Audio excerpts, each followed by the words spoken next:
Yeah, so you can see the my solution file.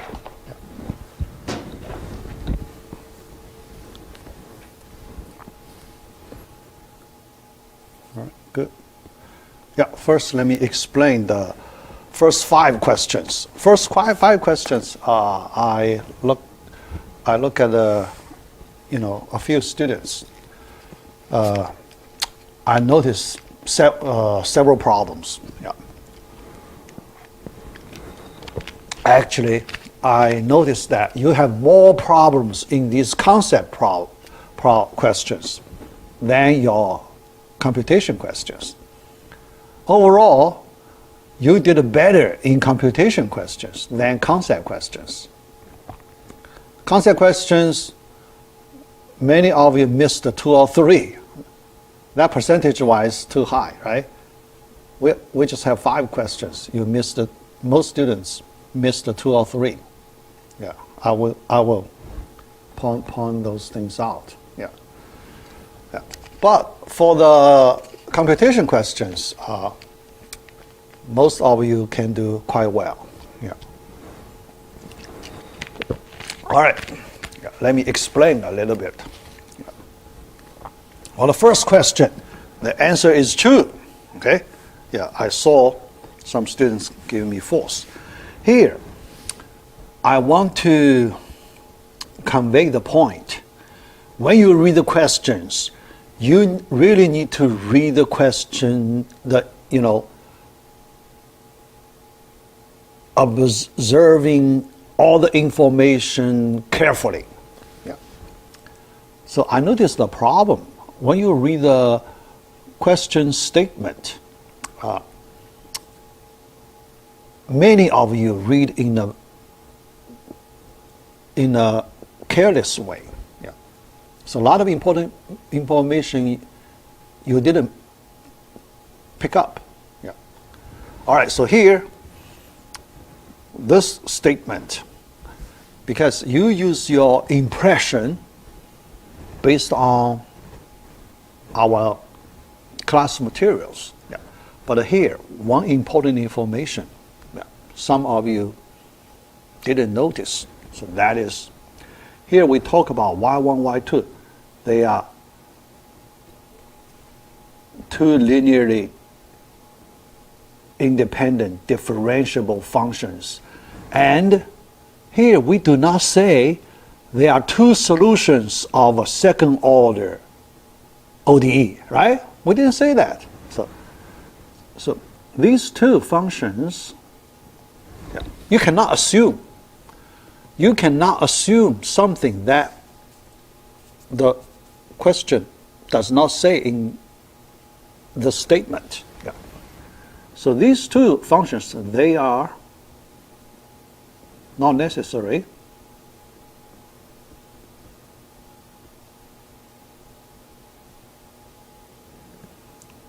Not necessary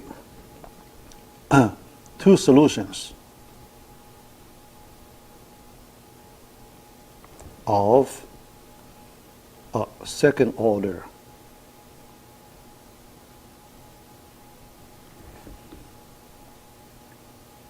linear ODE. Right? Yeah. I believe some of you assume that. Yeah. So they must be, because they look at the expression. Yeah, because in our notes, most of the time we talk about the solutions of the second order ODE, right? Yeah. But in the question, yeah. So here, these 2 functions, just the 2 differentiable functions. Nothing to do with any ODE. Yeah. So that's one important point. Yeah.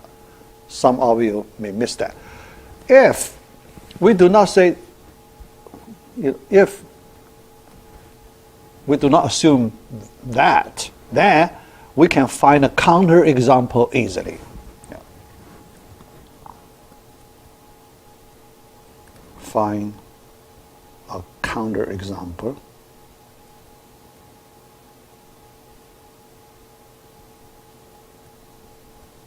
easily. Okay? Yeah. Let's say y1 of x equals x. y2 of x equals x squared. How about that? Okay? Yeah, right? Yeah. All right. Then let's calculate the Wronskian determinant, because this expression is the Wronskian determinant, right? Yeah. y1, so that's x. Derivative, it is 1. Yeah. Yeah. Wronskian, here let me use w. Okay. y2, x squared. Derivative of y2, that's 2x, right? Yeah. If you calculate determinant, 2x squared minus x squared, it's x squared, right? Yeah. But this function equals 0 at x equals 0, right? Yeah. Yeah. So you can find easily you can find a counterexample. But you can see, because this function is not identical to 0. Okay? Yeah. That means these two functions are linearly independent. Yeah. Because only when the Wronskian is identical to 0 in this interval I, then they are linearly dependent, identical to 0. Yeah. But here just only one point equals 0. For the remaining points in the interval, non-zero. So there, they can still be linearly independent. Yeah. Think about that. Okay. When you read the question, statements, yeah, read them carefully. Okay. Yeah. Although in part B we won't have these concept questions. Yeah. So, yeah, it will be a little easier for you. Yeah. Yeah. Because you don't need to worry about these concept questions in our part B of midterm. Yeah. All right. Yeah. Later we have similar questions, so we really need to read the questions carefully. All right. The second question, yeah, this is a hard one. This is a hard one. Yeah, I think most of you missed this one. Because in class, I didn't talk about. In class, I didn't talk about this special form. All right. But this question came from an exercise question in our textbook. Now, here, let me give you the reference in our textbook. Page 53. Yeah. In the problem set 2.1. Okay? Yeah. Then, before all the questions, yeah, there is some small discussion regarding, the topic is the reduction of order.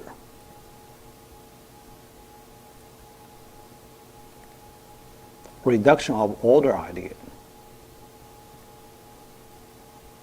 Yeah. Okay? Yeah. So let me explain here. Yeah. Let me see how much. Yeah. It's okay. I just spend my time.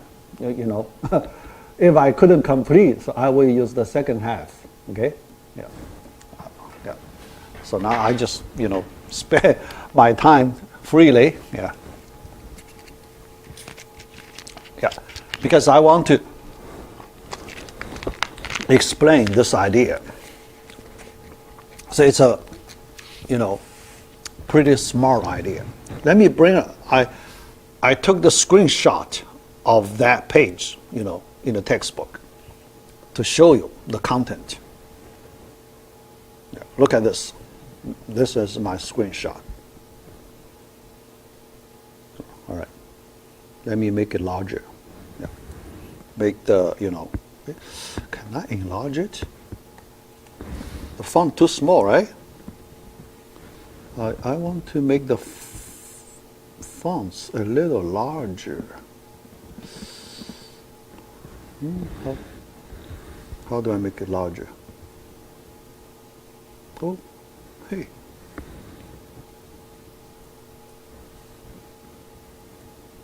Yeah. Yeah. Do I have some? Oh. Do I have some? Yeah.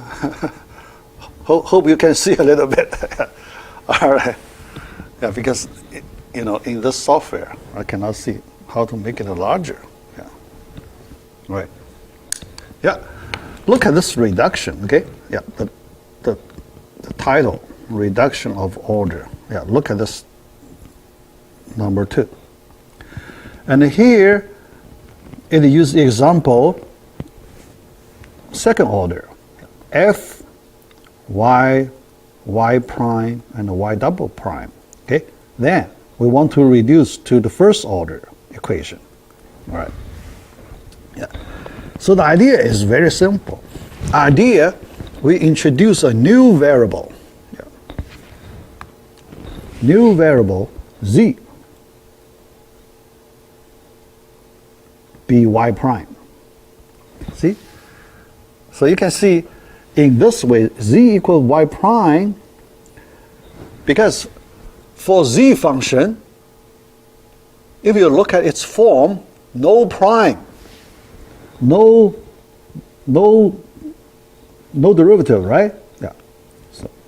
So no prime on z function. Okay? Yeah. Here you can see the derivative order is reduced by 1. Okay? Yeah? From right hand side, y prime, order 1, right? Order 1. Left hand side, z function, order 0.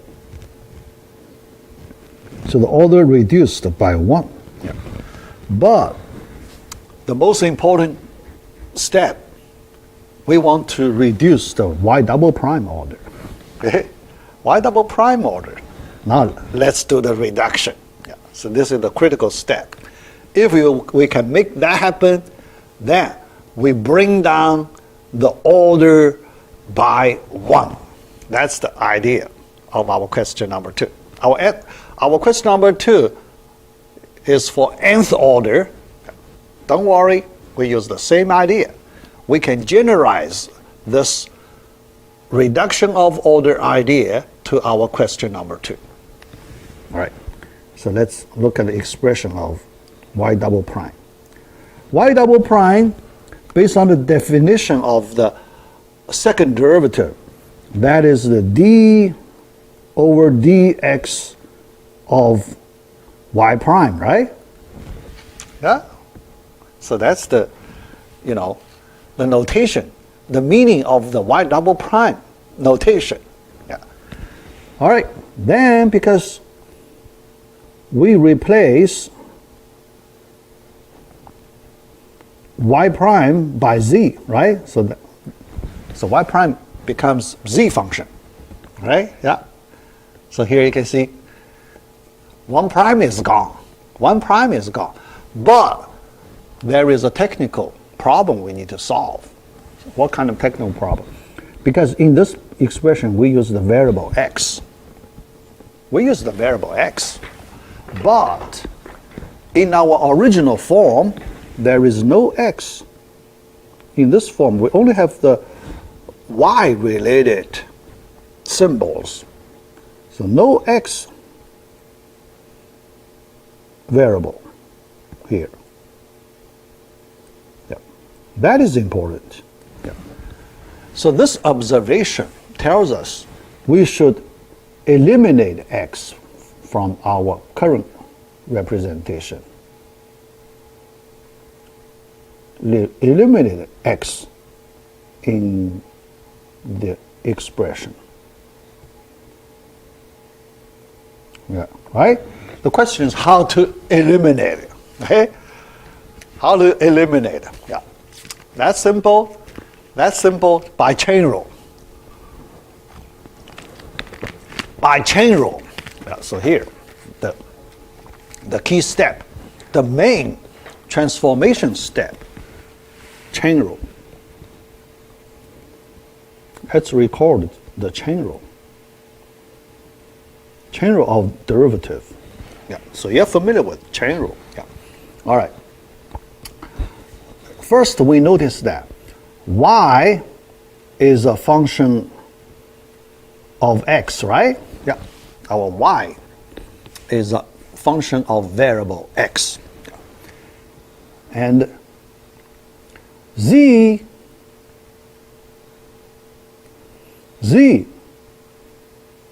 is also a function of x, right? Yeah. Yeah, because z is a y prime of x, right? So z is also a function of x. Yeah. So here, this is the big step jump.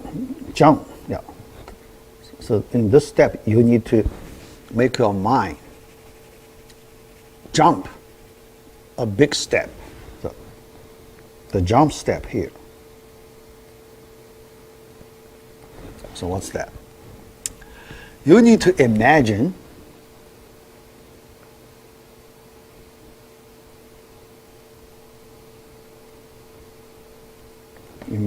that z is a function of y variable. Okay? You need to imagine that. Yeah, this is a hard understanding step. So this step, relatively hard understanding step. Hard step. You need to get over it in this step, in understanding.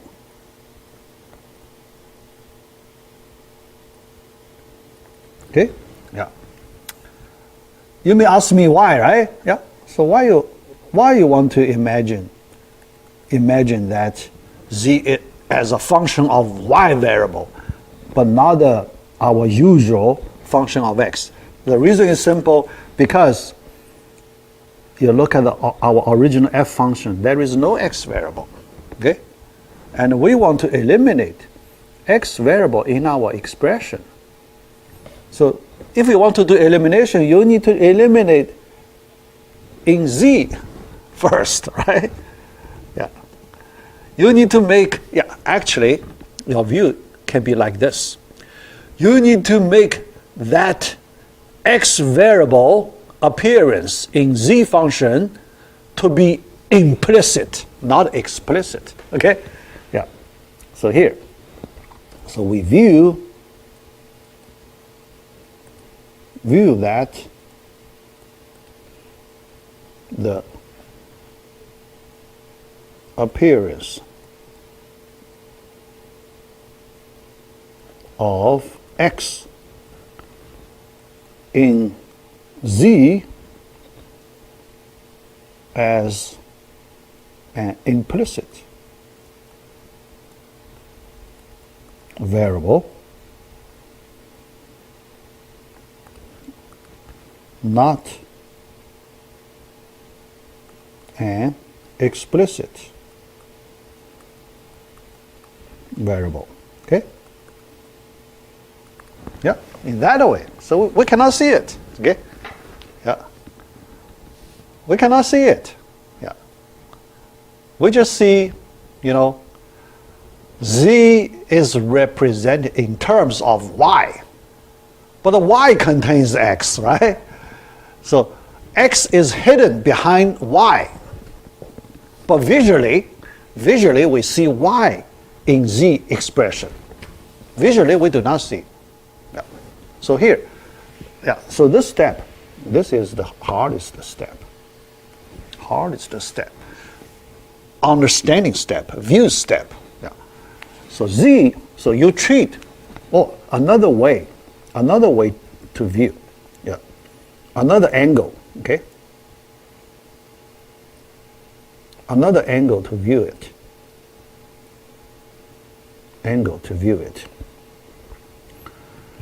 So view z function as a composite function. Composite function. In this way. So z composite y x. So like this. Okay? Z of y inside then of x. That structure. Okay? So that's the composite structure. And when we view z as a composite function, then when we take derivative, we have the chain rule. Yeah, because chain rule is applied on composite function, right? Yeah. So why we use the chain rule? Yeah. Chain rule is derived for composite function. Derivative of composite functions. Here, our z, it's a composite function. Okay? So now we can apply the chain rule. Yeah. All right, after the understanding, yeah, because understanding is very important. If I do not explain so much background, then you won't feel comfortable. When you write the formula, you won't feel comfortable. Okay? Yeah. All right, so let's do the chain rule. Composite function, so it should be dz over dy. Yeah, because here we treat y as a variable. dz over dy times dy over dx. Okay? Yeah, chain rule. Okay. Yeah, here you can see, dy cancel out. So you recover to dz over dx. Yeah. But here we need that dy. Okay? We need that intermediate stepstone dy. Yeah, dy we treat it as a intermediate stepstone. Yeah. All right. Yeah. Then what's that? This is y prime, right? And also we use z to represent it, right? Because z it is the same as y prime. So now you can see z times dz over dy, the new expression. Okay, then x is gone, right? In this new expression for y double prime, you cannot see x. No x appeared in this new expression. X is gone, all right? That's what we need.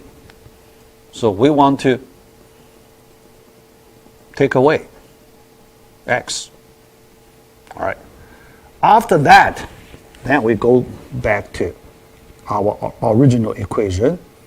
Y prime, y double prime equals f. Y, we keep it. Y prime, we'll replace it by z. And y double prime, we replace it by z times z prime. How about that? But this z prime, not with respect to x, with respect to y, dz over dy. Okay? That's the meaning here, the z prime. Yeah. If you do not confuse, yeah, because in this one, naturally, we can get a right understanding because x does not show up. X does not show up. So, and we treat y as the variable. So the v prime, we treat it as with respect to y. Okay. Then, this new form, can you see this new form is the first order ODE?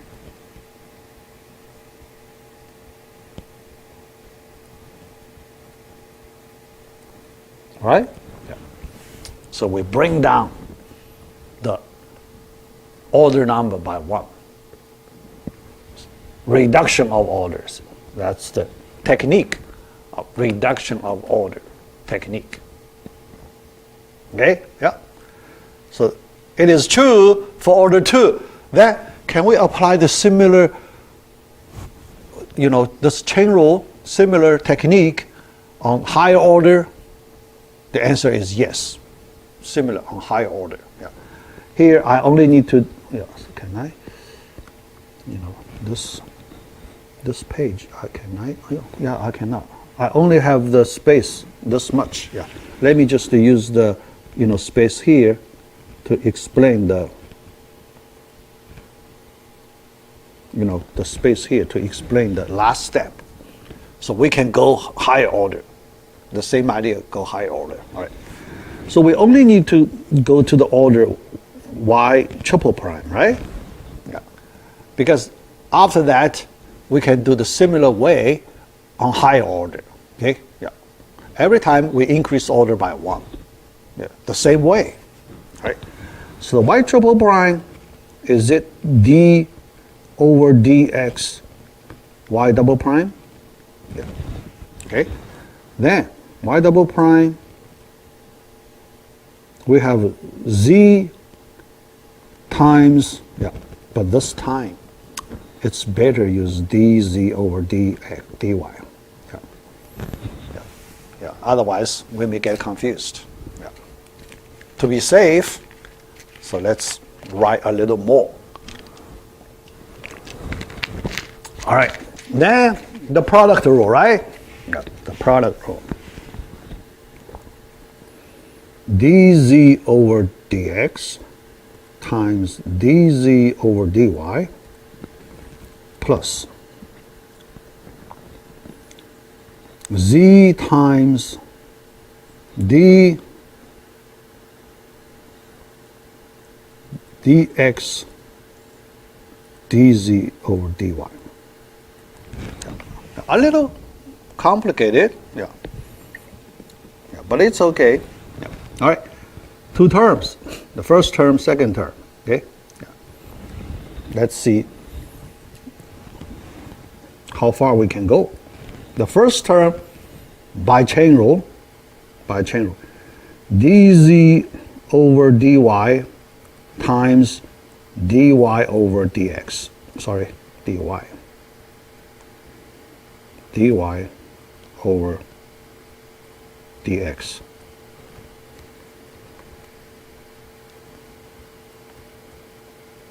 dy over dx times dz over dy squared, right? So that's the first term. Plus the second term,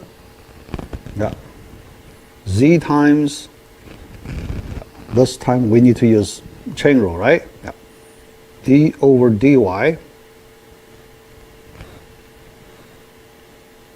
dz over dy times dy over dx. dy over dx, that's z, right? That's z. dy over dx, that's z. Okay? All right. Let me write the final step. Final step. Yeah. Okay? Now, the first term, z times dz over dy squared plus the second term, z squared times d squared z over dy squared, right? Second derivative, see? So y triple prime can be represented in second derivative, second order derivative for z function.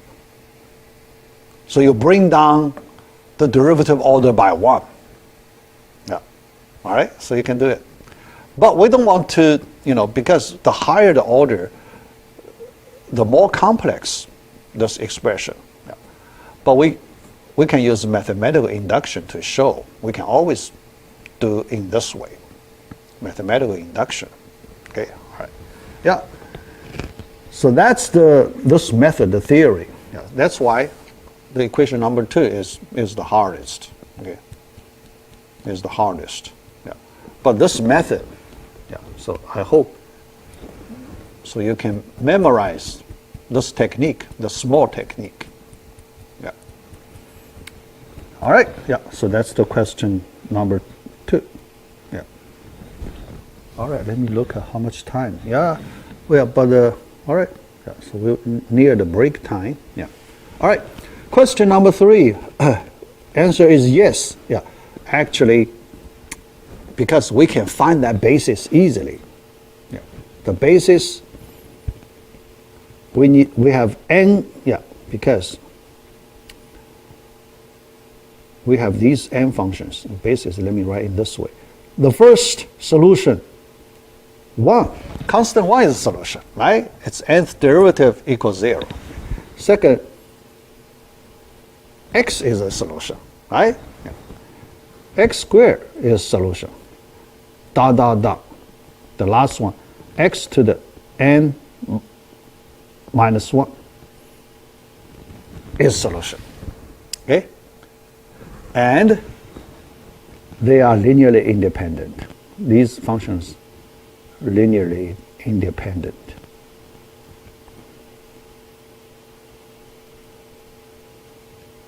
Independent.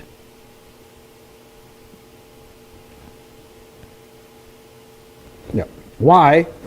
We look at the Wronskian. Okay? If you calculate the Wronskian, W, determinant. The first function, 1, 0, all the derivatives 0, right? Second function, x, 1, then 0, dot, dot, dot, right? Third one, x squared, 2x, 2, dot, dot, dot, okay? Then, right. Last one, x, and minus 1, so n times x to the n minus 2, dot, dot. But the last one, n minus 1 factorial, right? Yeah. N minus 1 factorial. Okay, yeah. Sorry, n minus 1 here. Yep, sorry, yeah. X, n minus 1. X, yeah, like that. Okay, yeah. So n minus 1 factorial. Then the Wronskian is the product of the diagonal numbers. That's not equal to 0, right? Yeah. The product, because all these lower triangular entries are all 0. Yeah. So then the determinant just the product of all the diagonal numbers. And we know it's non-zero.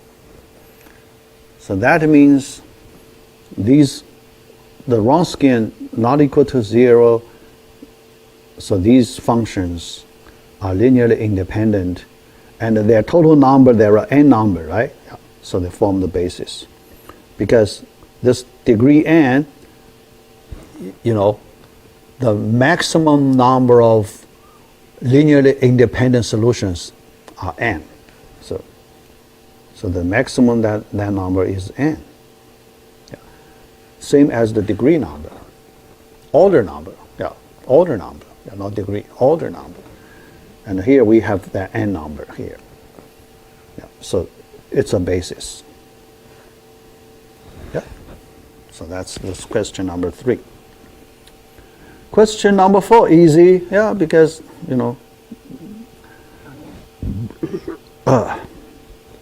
yeah, so not equal to 0. Yeah, so it's easy. Yeah. Question number 5. Yeah, so many students miss that one. That we get back to our at the beginning of this class. I mentioned that when you read the question statement, you really need to be very careful,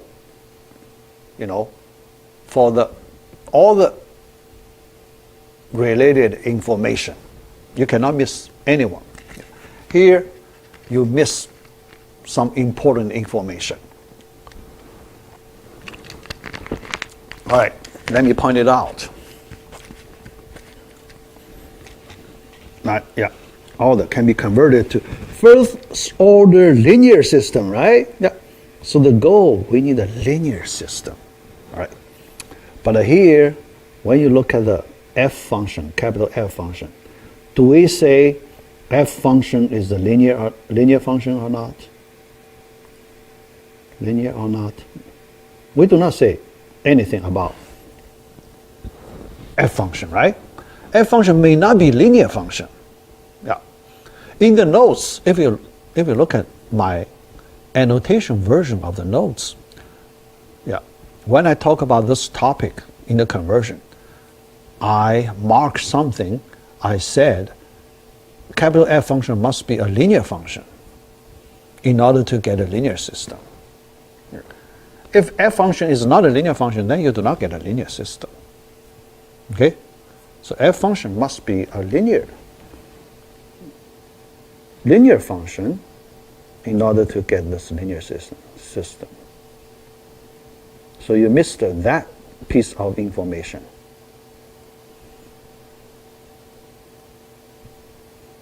Right? Yeah. So when you read the question, you should be very careful. Okay? Yeah. So when you study the notes, yeah, you also need to, cover the important information. Okay? Yeah. So that's the first 5 questions. Yeah. Yeah. All right. Yeah. So the remaining question. So, in our second half, I may not want to, talk about the solution details. I focus on our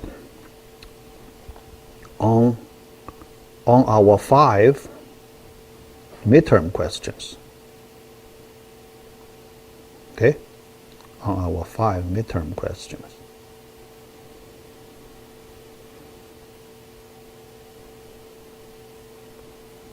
Okay? Yeah.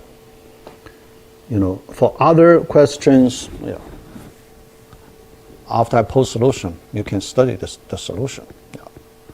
Yeah, but our main focus is on 5 midterm questions. Okay? All right, so let us take a 10-minute break. So after you come back, so let's talk about those 5 midterm questions. And I want to give you a little more information about them,